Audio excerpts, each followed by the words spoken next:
My friend, the first video that I made right after the game, I was so mad. And I even forgot to put the volume a little bit down for my background music. And for 2 minutes, it was really horrible. After 2 minutes, you could hear something, but the first 2 minutes were horrible. And can you really blame me? This is what Chelsea can do to you. You know, if you live in the US, sometimes here we woke up 2 o'clock in the morning, 3 o'clock in the morning to watch a bloody game that will start very, very early. You sacrifice your money, you put effort, and then you got this kind of performances. And I was live streaming for like 4 hours, hoping that I can get something to cheer about. And what I got at the end was Middlesbrough 1, Chelsea 0. And we were awful. And this one is from PYS. I found it very, very important. Kind of telling you what is happening right now with our manager. Players out of position.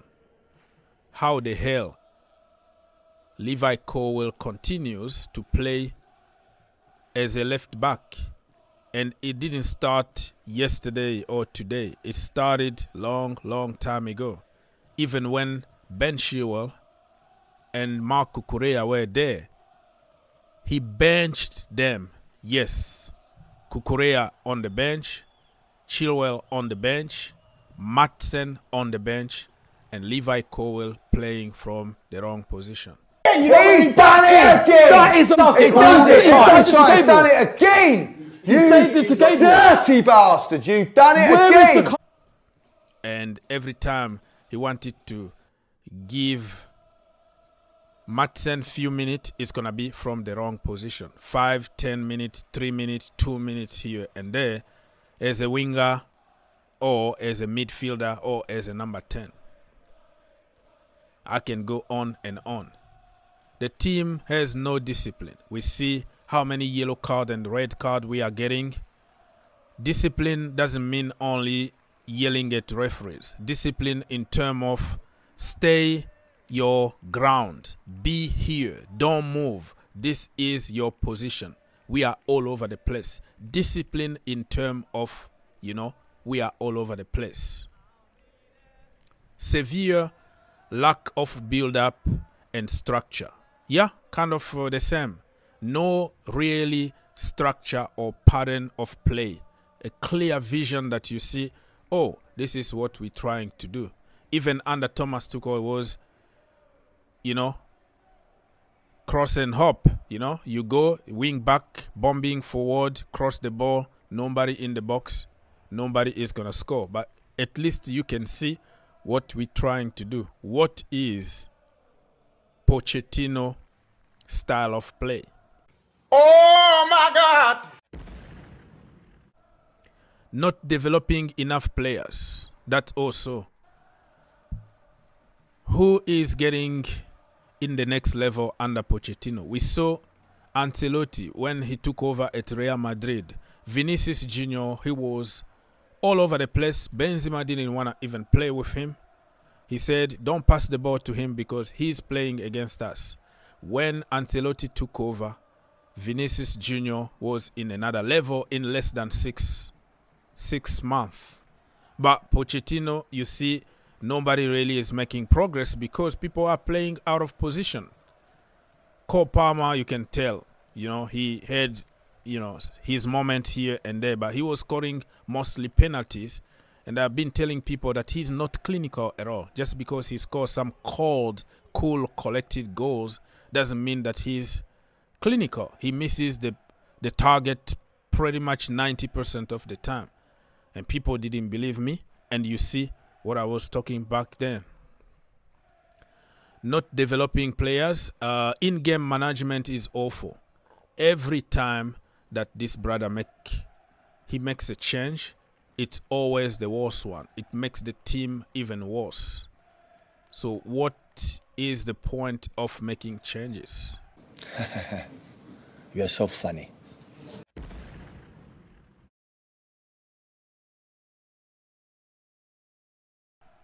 Caicedo and Enzo being ruined. Also, you can make a point here. Pochettino won't tell you how to shoot the ball. Pochettino is going to create a platform for you to shoot or pass the ball. So some of the responsibilities here need to be shared, because when you spend 120 million on one player, you expect that player to take you to the next level and not give excuses about the formation, about the manager. Those are game changers. When nothing is working, your 120 million player is going to come up with something out of the blue and score. Or pass the ball just like Fabregas to Diego Costa. All right, lack of attacking pattern, we already talked about it. Change in attitude and mentality since the preseason. Remember his first press conference. He told us that he is here to win. What is the overall expectations of the club for the upcoming season? Expectation around the club? Always is win. Chelsea expectation is about to win. For the upcoming season, are you going to win the Premier League title? We are going to try to win. It's not, no, that is true. Chelsea history about to win. But we start all in the same place and with the same possibility. And the most important is believe in football. And we need to really believe, and I really believe. Journalists asked him a question, actually. What are you going to do with a lot of youngsters that the club bought? He said, there's no edge here. Chelsea is about winning and winning only. No excuses. And then when we started getting some injuries, he said, no, we can't give injuries as excuses. So at the beginning, he had another language. And now quickly he realized that talk is cheap. The reality on the pitch is different. Now he's giving the same excuses that he refused to give at the beginning. Oh, we have a young team. Oh, we have a lot of injuries. Oh, this, oh, that. But at the beginning when I was saying, I don't see us going anywhere with this team the first year, he kind of contradicted me. He kind of told me, don't defend me. I'm here to win. And I don't need your help. Let me just do my thing. And what is happening? The rest is history. Oh my God, who the hell cares?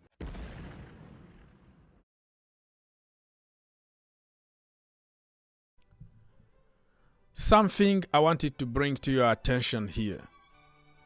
PSG, it was a disaster for Mauricio Pochettino. I tried to cover him. You know that my entire family is in Paris. You know, some of them got like season ticket to go to Parc des Princes and all that. So I know very well, and I do almost every single game of PSG watch along in one of my channels or one of our channels in the French language. So you have to double check. So I knew him since then, what the fans were saying and how everybody over there in Paris didn't want him anymore. Same problems that we have now at Chelsea. And when we signed him, I wanted to give him the benefit of the doubt, but my head was already corrupt somehow because I had so many bad images of Mauricio Pochettino from Paris. So I'm giving you just one example here. Back then, look at the date. It was April 2022 that this tweet from All About Argentina. So he says, the reason for Messi, basically, Leo Messi lack of goals is due to Pochettino's tactics. Messi is a bit lost on the pitch as he plays him from too far behind. Leo is still adapting to this system, partners, and position. Pochettino does not even know what he is playing. It tells you everything. And by the way, don't forget to smash that like button if you want to help the channel. So it tells you everything. I even saw some of the games that Messi was so angry because he was taken off for no reason at all. And Messi was so angry. I will check if I can find the picture to put on the screen, but you know what I'm talking about. He changed. Marquinhos played him in the midfield and played Pereira, okay? Pereira from the center-back position. He was playing people out of position all the time. I still remember us doing like a watch-along, you know, in one of our French channels, and all the fans there, all the panel were so angry at Pochettino. But when we signed him at Chelsea Football Club, first of all, I don't sign players. I didn't want to see him, but somebody already made a decision. So when you sign already somebody, I will support you. I don't jump to agendas immediately. And even now, I'm still not sure. I'm not Pochettino out. I believe that there are also some other issues in the team that he can't really control, because if Reece James was fit, Nkunku was fit, Chilwell was fit, and we had a proper number 9, probably we were going to be top 4 by now. So when I see Cole Palmer, who doesn't miss literally ever, missing those chances, 3 freaking chances one-on-one, missing them, somehow I'm asking myself, how did we create this chance? So somehow I still give him some sort of credit, but it is not like I have to jump to the bandwagon of out, because I don't sack managers. I don't sign them up. So if you want to jump and lead the Pochettino out crew, that is your problem. But I'm going to expose him and talk to you guys, give you my side of story. But it's up to you to make your conclusions. Get out of here, man. Shit, I'm saying.